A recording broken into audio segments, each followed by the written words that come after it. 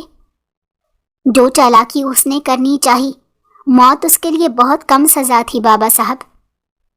میں نے تو اسے بیوی بنایا ہے تاکہ ایک لمبی زندگی کی اذیت کو وہ جیے۔ میں اسے ایک جھٹکے میں نہیں مارنا چاہتا، میں اسے تڑپا تڑپا کر مارنا چاہتا ہوں۔ اور آپ دیکھیے گا، موت سے بدتر حالت نہ کر دی میں نے اس کی تو میرا نام بھی سردار ارحم خانزادہ نہیں۔ طاہر خانزادہ نے اس کا کندھا تھپکتے گلے سے لگایا تھا۔ پہلی بار وہ انہیں بالکل اپنے جیسا لگا تھا اور وہ اسے ایسا ہی دیکھنا چاہتے تھے۔ سردار رحم دل ہو تو وہ لوگوں پر نہیں، لوگ اس کے سر پر چڑھ کر حکومت کرتے ہیں، اور طاہر خانزادہ حکومت کروانے کے لیے نہیں، کرنے کے لیے تھا، اور اپنے بیٹے کو بھی وہ ایسا ہی دیکھنا چاہتا تھا۔ وہ 3 دن سے بھوکی پیاسی اسی کمرے میں قید تھی۔ ارحم نکاح کرنے کے بعد اسے وہیں چھوڑ گیا تھا اور واپس آیا تھا، نہ کسی کو لاک کھول کر کھانا دینے کی اجازت دی تھی۔ اسے لاریب سے شدید نفرت تھی، اور اس نفرت میں وہ لاریب کو جلا کر راکھ کر دینا چاہتا تھا۔ 3 دن بعد چوتھے دن وہ ڈیرے پر آیا تو اس کا رخ اس کمرے کی طرف تھا جہاں وہ لاریب کو قید کر کے گیا تھا۔ وہ کمرے میں گیا تو لاریب ایک کونے میں دبکی بیٹھی رو رہی تھی۔ اسے کمرے میں دیکھ کر لاریب کو اندر آگ بھڑک اٹھی۔ اسے ارحم خانزادہ سے شدید نفرت معلوم ہوئی تھی، جو انسانوں کے بھیس میں درندہ تھا۔ وہ اٹھی اور ارحم کا گریبان دبوچ لیا۔ تم مر کیوں نہیں جاتے؟ تم انسان نہیں، درندے ہو، شیطان ہو۔ اس کا گریبان پکڑے وہ چلا رہی تھی، اور ارحم کی آنکھوں میں استہزائیہ بھری مسکراہٹ رقص کرنے لگی۔ میں تمہیں بتاتا ہوں درندہ کیسا ہوتا ہے، اب تمہیں درندہ بن کر ہی دکھاؤں گا۔ اگلے ہی لمحے لاریب کو بیڈ پر دھکا دے کر وہ اس کے اوپر جھکا تھا۔ لاریب اپنی پوری طاقت لگا کر اسے خود سے دور کرنے کی کوشش کر رہی تھی، مگر وہ اس پر یوں جھپٹ پڑا تھا جیسے کتا گوشت پر جھپٹتا ہے۔ وہ 3 دن کی بھوکی تھی، اس میں اتنی طاقت نہیں تھی کہ وہ خود کو ارحم خانزادہ کی گرفت سے نکال پاتی۔ وہ پھوٹ پھوٹ کر رونے لگی تھی اور اس کی ساری مزاحمت دم توڑ گئی تھی۔ ارحم نے اپنے غصے میں اسے یوں نوچ نوچ ڈالا تھا جیسے جانور گوشت کو نوچتے ہیں۔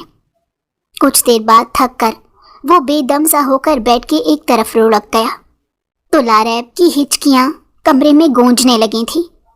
بیڈ کی چادر سے اپنا جسم ڈھانپتی وہ ہوش و خرد سے بیگانہ ہوتی چلی گئی۔ اسے جب ہوش آیا تو وہ بیڈ پر ہی تھی، مگر اس میں اٹھنے کی بالکل ہمت نہیں تھی۔ اس کا پورا جسم درد سے چور چور ہو رہا تھا اور ایک قدم تک چلنے کے وہ قابل نہیں تھی۔ اپنی بے بسی پر وہ روتی چلی گئی۔ اس نے شدت سے دعا کی تھی کہ خدا اسے موت دے دے، لیکن موت اور زندگی مانگنے سے کہاں ملتی ہے۔ کچھ دیر بعد ایک ملازمہ کپڑے لے کر کمرے میں آئی اور اسے بدلنے کا کہہ کر چلی گئی۔ بمشکل بیڈ سے اٹھ کر وہ لڑکھڑا کر چلتی ہوئی واش روم کی طرف گئی تھی۔ اسے خود سے گھن آنے لگی تھی۔ اپنے ہر عضو سے اسے ارحم کی بو آنے لگی تو اس کا دل اپنے ہی جسم کے ٹکڑے ٹکڑے کر دینے کو چاہا۔ نہا دھو کر کپڑے بدل کر وہ باہر آئی تو ملازمہ ناشتہ لیے کھڑی تھی۔ ناشتے کو دیکھ کر لاریب کی بھوک چمک اٹھی تھی اور وہ ٹوٹ پڑی تھی کھانے پر۔ کھانا کھا کر اسے کچھ بہتر محسوس ہو رہا تھا جب وہ ایک بار پھر کمرے میں چلا آیا۔ اسے دیکھ کر وہ خوف زدہ ہو گئی اور اس کا خوف زدہ چہرہ دیکھ کر ہی وہ محظوظ ہو گیا تھا۔ تو کیسی رہی رات سویٹ ہارٹ؟ اس کی باہوں کی لٹ کو چھوتا وہ اسے اس کی بے بسی کا احساس دلا رہا تھا۔ لاریب کا دل چاہا اس پر تھوک دے، مگر اب اس میں اتنی ہمت کہاں تھی۔ وہ صرف سوچ کر ہی رہ گئی تھی۔ اس میں تو اتنی ہمت بھی نہیں تھی کہ ارحم کو روک پاتی، جس کے ہاتھ اس کے چہرے سے سرسراتے ہوئے گردن تک چلے گئے۔ وہ کانپ رہی تھی اور وہ اس کی حالت دیکھ کر کہکہا لگا کر ہنس پڑا۔ بس اتنی ہی بہادری تھی، ایک رات میں نکل گئی ساری ہیکڑی۔ گھبراتی کیوں ہو سویٹ ہارٹ؟ ابھی امتحان اور بھی ہیں، ابھی تو تم نے مرنے تک مجھے جھیلنا ہے۔ مسکرا کر کہتے کہتے وہ ایک دم چیخ پڑا تھا۔ لاریب کی گردن اس کے ہاتھ میں تھی، جس پر گرفت اتنی مضبوط تھی کہ لاریب کو سانس لینے میں دشواری ہونے لگی تھی۔ جب ایک جھٹکے سے ارحم نے اسے چھوڑا تو وہ کھانسنے لگی تھی۔ اس کی گردن پر نشان بن چکے تھے۔ اس کی حالت پر رحم نہ کرتا وہ اسے کھینچتا ہوا ڈیرے سے باہر لایا اور گاڑی میں بٹھا کر حویلی لے آیا تھا۔ بی جان اور اماں جان ملیے اپنی بہو سے۔ اپنی ماں اور دادی کے سامنے وہ بے حد مسکرا رہا تھا۔ بی جان تیز نظروں سے لاریب کو دیکھتی وہاں سے چلی گئی تھی، جبکہ اماں جان نے لاریب کو گلے سے لگا لیا تھا۔ وہ دیکھ سکتی تھی کہ وہ لڑکی کتنی تکلیف میں ہے۔ بھیا آپ بھابھی کو لے آئے۔ رانیہ بھی وہاں آ گئی تھی اور وہ بہت خوش دلی سے لاریب سے ملی تھی، لیکن لاریب تو مسکرا بھی نہ سکی۔ ارحم نے رانیہ کو لاریب کے کمرے میں لے جانے کا کہا اور خود اماں جان کے پاس بیٹھ گیا۔ تم تو اتنے ظالم نہیں تھے ارحم، پھر کیوں ایک معصوم لڑکی پر ظلم کر رہے ہو؟ اماں جان سب سے مختلف تھیں۔ وہ ارحم کو انسانیت کا سبق پڑھاتی تھیں، لیکن ارحم نے اپنی مرضی سے صرف اپنے باپ اور دادی کے دیے سبق کو یاد رکھا تھا۔ وہ سفاک بنا تھا تو اپنی مرضی سے بنا تھا۔ اماں جان، میں نے اسے بہت موقع دیے، لیکن اس نے مجھ سے جھوٹ بولا، چالاکی کرنے کی کوشش کی۔ جھوٹ بولنے والے کو میں معاف نہیں کر سکتا، آپ جانتی ہیں۔ اس کے لہجے میں لاریب کے لیے کوئی رعایت نہیں تھی۔ اماں جان اسے سمجھانے کی کوشش کر رہی تھی جب طاہر خانزادہ کا فون آ گیا اور وہ چلا گیا۔ وہ کمرے میں بیٹھے روئے جا رہی تھی، خود پر، اپنی زندگی پر اور اپنی اس بہادری پر جس میں اس نے خود کو برباد کر دیا تھا۔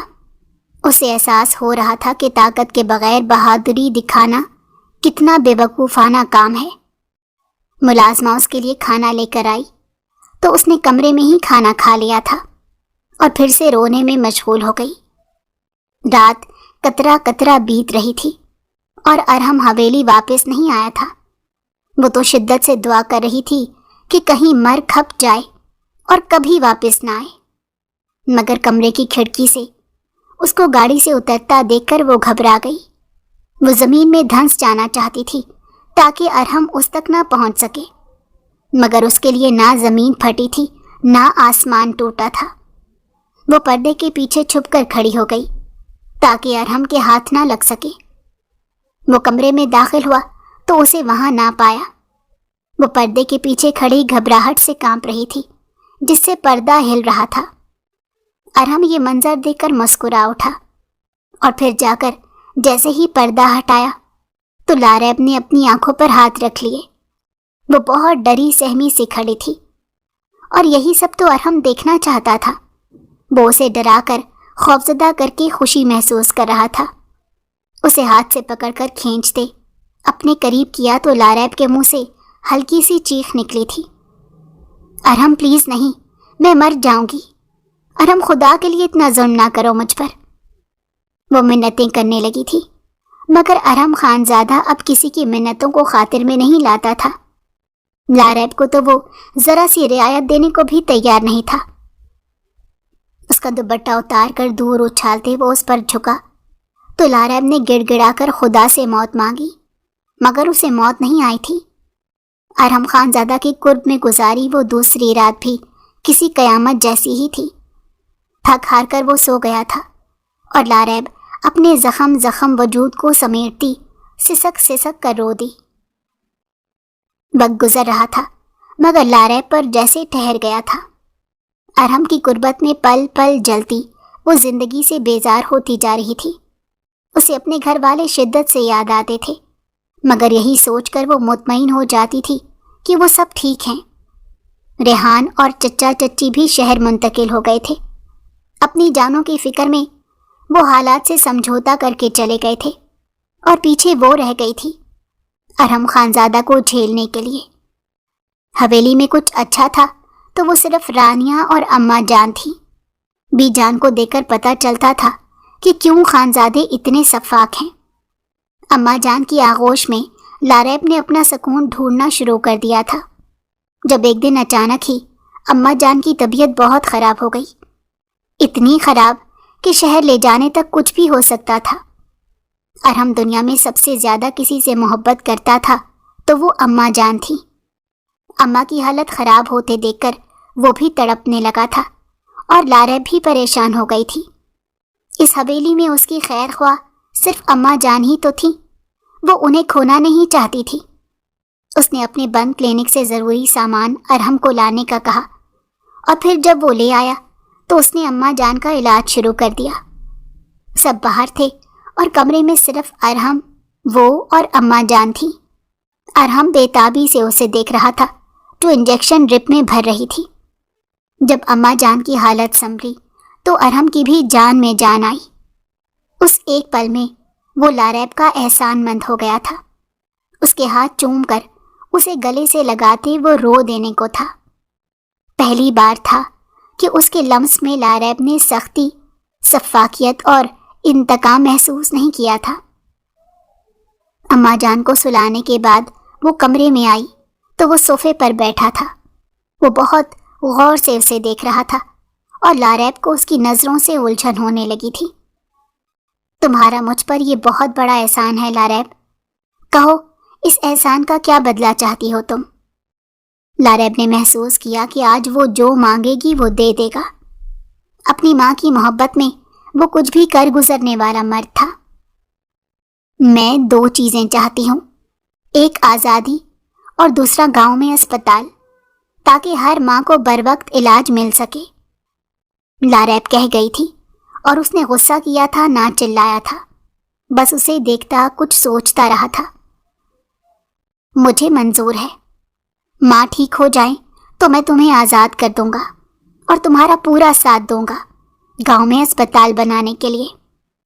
خود پر گزری ہے تو سمجھا ہوں، ہسپتال واقعی گاؤں کی بہت بڑی ضرورت ہے۔ وہ مان گیا تھا تو سمجھو اب کچھ بھی مشکل نہیں تھا۔ وہ ارحم خانزادہ تھا، وہ اپنا ارادہ پورا کرنے کے لیے سب سے ٹکرا سکتا تھا اور صرف وہی تھا جو لاریب کے اسپتال اور اسکول کے خواب کو پورا کر سکتا تھا۔ اماں جان کی حالت بہتر ہوتی جا رہی تھی اور ارحم کا رویہ بھی دن بدن بدلتا چلا جا رہا تھا۔ لاریب کو ٹارچر کرنا وہ چھوڑ چکا تھا اور غصہ بھی نہیں کرتا تھا۔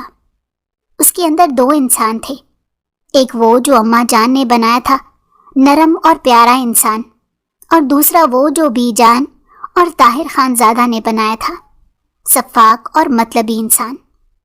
اماں جان کی وجہ سے ہی اس کا اندر کا پیارا انسان باہر نکلنے لگا تھا۔ ایک بہت ہی مختلف شخصیت تھی جو لاریب نے اس کی دیکھی تھی اور لاریب کو اچھا لگا تھا کہ وہ بدل رہا ہے۔ وہ کم بولنے لگا تھا اور زیادہ دیکھنے لگا تھا۔ اکثر ہی لاریب محسوس کرتی کہ وہ اسے بہت غور سے دیکھتا رہتا ہے، مگر وہ اپنا وہم جان کر جھٹک دیتی تھی۔ اماں جان کی طبیعت ٹھیک ہو رہی تھی اور لاریب کی آزادی کے دن قریب آ رہے تھے۔ انہی دنوں ارحم کا پڑوسی گاؤں کے چودھریوں کے ساتھ زمینوں کی کسی بات پر جھگڑا ہو گیا، اور وہ جھگڑا اتنا طول پکڑ گیا کہ چودھریوں کا بیٹا اور ارحم لڑ پڑے تھے۔ لڑائی میں بندوق چل گئی اور گولی ارحم کے پیٹ میں آ لگی تھی۔ جب تک ارحم کے آدمی وہاں پہنچے، ارحم کا خون بہت بہہ گیا تھا۔ ارحم کی حالت ایسی تھی کہ شہر لے جاتے راستے میں ہی دم توڑ جاتا۔ اس وقت امید کی آخری کرن لاریب ہی تھی، اور لاریب بھی اسے گرنے نہیں دینا چاہتی تھی۔ لاریب کے پاس ارحم کی صورت میں صرف واحد طاقت تھی جو گاؤں کو بدل سکتی تھی۔ ارحم مر جاتا تو گاؤں کبھی نہ بدل پاتا، اس لیے اس کا بچنا ضروری تھا۔ لاریب نے ارحم کو کلینک لے جانے کا کہا تھا اور خود بھی وہاں پہنچ گئی تھی۔ وہ اکیلی تھی لیکن اس کی ہمت بہت زیادہ تھی۔ ارحم اچھا انسان بننے لگا تو موت سر پر آ کر کھڑی ہوئی، اور وہ ایک اچھے انسان کو مرنے نہیں دے سکتی تھی۔ اس نے ارحم کی گولی نکالی اور بہت زیادہ خون بہہ جانے کی وجہ سے طاہر خانزادہ کا خون بھی اسے لگایا۔ اس کی حالت خطرے سے باہر ہوئی تو سب نے سکون کا سانس لیا تھا، اور طاہر خانزادہ تو جیسے برسوں بعد ہوش میں آئے تھے۔ ایسی ایمرجنسی ان پر پہلے کبھی نہیں آئی تھی، اور جب آئی تو انہیں باور ہوا کہ اسپتال واقعی ضروری ہے، اور اگر وہ گاؤں کے لوگوں کی مدد کریں گے تو وہ لوگ سر پر چڑھ کر حکمرانی نہیں کریں گے بلکہ اپنے مسیحا کی عزت کریں گے۔ بہت دیر لگی سمجھنے میں، مگر وہ سمجھ چکے تھے۔ ایک اور احسان تمہارا مجھ پر آ گیا، بتاؤ اس کے بدلے کیا چاہیے تمہیں؟ وہ اپنے بیڈ پر لیٹا تھا اور وہ اس کی دوائیاں چیک کر رہی تھی۔ بس اتنا ہی کہ تم برے نہیں ہو، اور کبھی اپنے اندر کے اچھے انسان کو مرنے نہیں دینا۔ گاؤں کے لوگوں کو بہت ضرورت ہے اس کی۔ وہ مسکرائی تھی۔ وہ انسان کی 100 برائیوں میں ایک اچھائی تلاش کرنے والی لڑکی تھی۔ کوئی خود کو بدلنا چاہتا ہو تو وہ سب بھول کر احترام کرنے والی تھی۔ کیا اس اچھے انسان کے ساتھ ایک اچھی زندگی گزارنے میں تم ساتھ دو گی؟ وہ جانے لگی تھی جب ارحم کی بات پر اس کے قدم زنجیر ہوئے۔ بہت برا کیا ہے میں نے تمہارے ساتھ، بہت ظلم کیے ہیں، لیکن کیا معافی کی کوئی صورت نکل سکتی ہے؟ وہ آس سے اسے دیکھ رہا تھا اور وہ کسی گہری سوچ میں ڈوبی ہوئی تھی۔ ارحم نے بہت کچھ برا کیا تھا، لیکن وہ اب اچھا بننے کی کوشش کر رہا تھا، تو اسے ایسا کوئی چاہیے تھا جو اس کا ساتھ دے، ورنہ وہ پھر سے اندھیروں میں بھٹک سکتا تھا، اور وہ بھٹک جاتا تو پورا گاؤں کبھی ترقی نہ کر پاتا۔ لاریب نے خود سے پہلے ہمیشہ دوسروں کو رکھا تھا، اس بار بھی اس نے خود سے آگے گاؤں کو رکھا اور ارحم کا بڑھا ہوا ہاتھ تھام لیا۔ اسے ارحم سے محبت نہیں تھی، لیکن وہ اس کا شوہر تھا، محبت ہو بھی سکتی تھی، اور سب سے بڑھ کر وہ اس کی طاقت تھا، جس کے ہم قدم چل کر وہ ہر طوفان کا مقابلہ کر سکتی تھی۔ وہ ذہانت رکھتی تھی تو ارحم طاقت، جو لاریب کے لیے ہر مشکل سے ٹکرانے کو تیار ہو گیا تھا۔ ارحم صحت مند ہوا تو گاؤں میں اسپتال اور اسکول کا افتتاح ہو گیا۔ طاہر خانزادہ نے حکومت سے فنڈ منظور کروا لیے تھے، اسی لیے کم مدت میں ہی ہسپتال اور اسکول کی عمارت بن گئی۔ ٹیچروں اور ڈاکٹروں کا اسٹاف بھی آ گیا تھا۔